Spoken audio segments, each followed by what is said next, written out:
HOVERBOT by Fire Legend. The war had been going on for 10 years. Liam Davis thought that they would be celebrating their victory by now.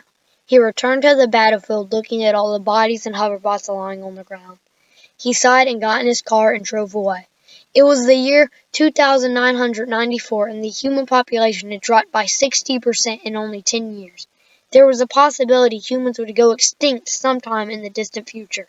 World War H was currently happening. Humans versus hoverbots. Hoverbots are flying discs that are around 1 foot in diameter. They have 4 arms connected to their main body. They were created in 2941 and stayed tame until 2983 when the new HOVERBOT X was created. The HOVERBOT X was a new generation of robots seemingly better than the last model. But the inventor made them too powerful.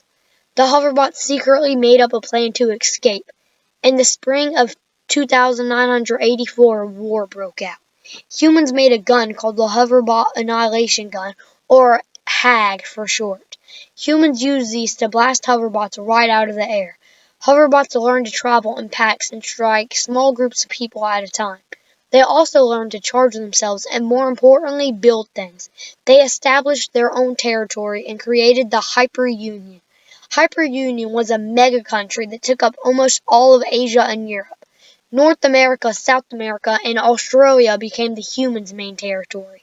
Anyways, Liam Davis was driving to the electric bomb station. This was the humans' plan. Drop an electric bomb on Asia that sends a shockwave around Earth, killing anything that is powered by electricity.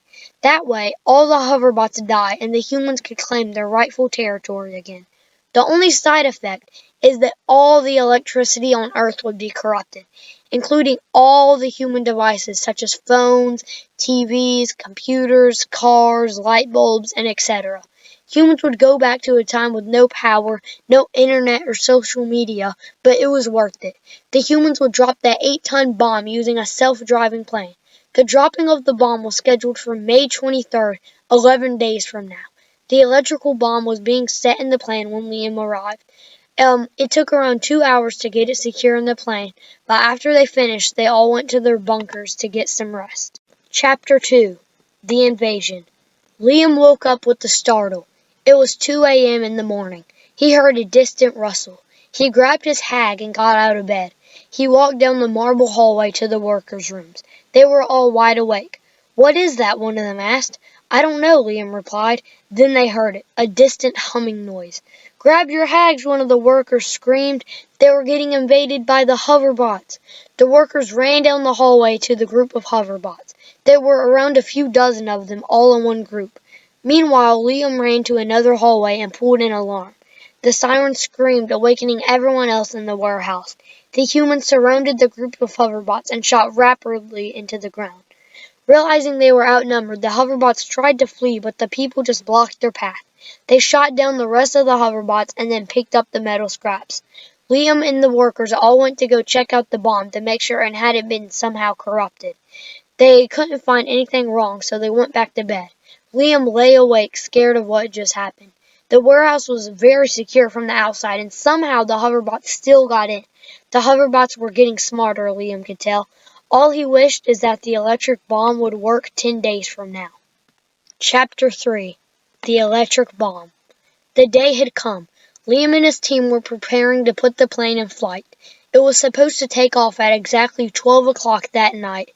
They drove the plane to the airport strip. Liam walked back to his room and took a nap, preparing for that night. All technology would stop working the moment that bomb went off. It would take at least 5 years to get everything up and running again. But Liam knew that it was all for the greater good. Liam turned on his TV, knowing it was probably the last time he would ever watch it. In the other rooms, the workers were also turning on their TVs and other devices, thinking the exact same thing as Liam. The workers watched their TVs for a while until it was time. Time to launch the bomb that would destroy the modern world as we know it. They all got to their positions and started the plane. 5, 4, 3, 2, 1, take off! The plane was sent on its way to the center of Asia. Their crew stared, amazed by the huge plane carrying the bomb. A few hours later, the plane was there. The bomb should drop in 60 seconds, someone yelled. 59, 58, 57, 56. The crew counted down. The bomb had 30 seconds left.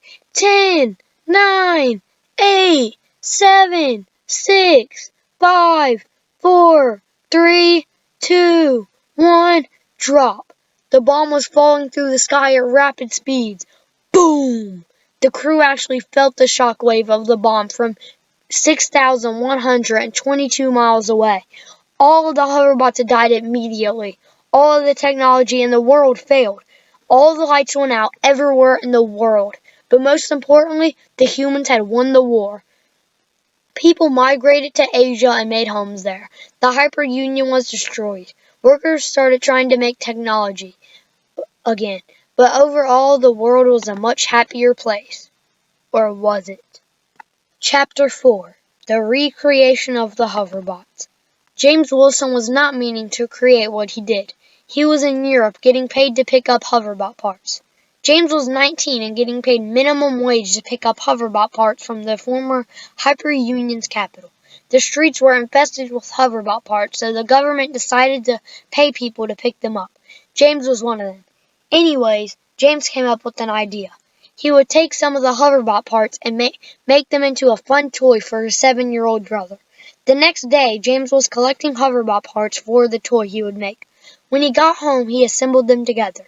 He made a robot that rolled on the ground and had 2 hands. He finished the robot, but he needed one more thing, a memory chip. He went to go get one of the old hoverbot memory chips from the street. He walked back to his house, up the stairs, and into his room. He inserted the memory chip into the toy's head. The toy sparked to life. All in a nanosecond, the toy was able to process what was going on. How? Well, the toy had a hoverbot's brain, so the toy was just as evil as the hoverbots. But James didn't know this. He thought the toy was harmless. He walked down the stairs and gave the toy to his little brother. His little brother was delighted. He took the toy everywhere he went, which allowed the hoverbot to know everything that was going on.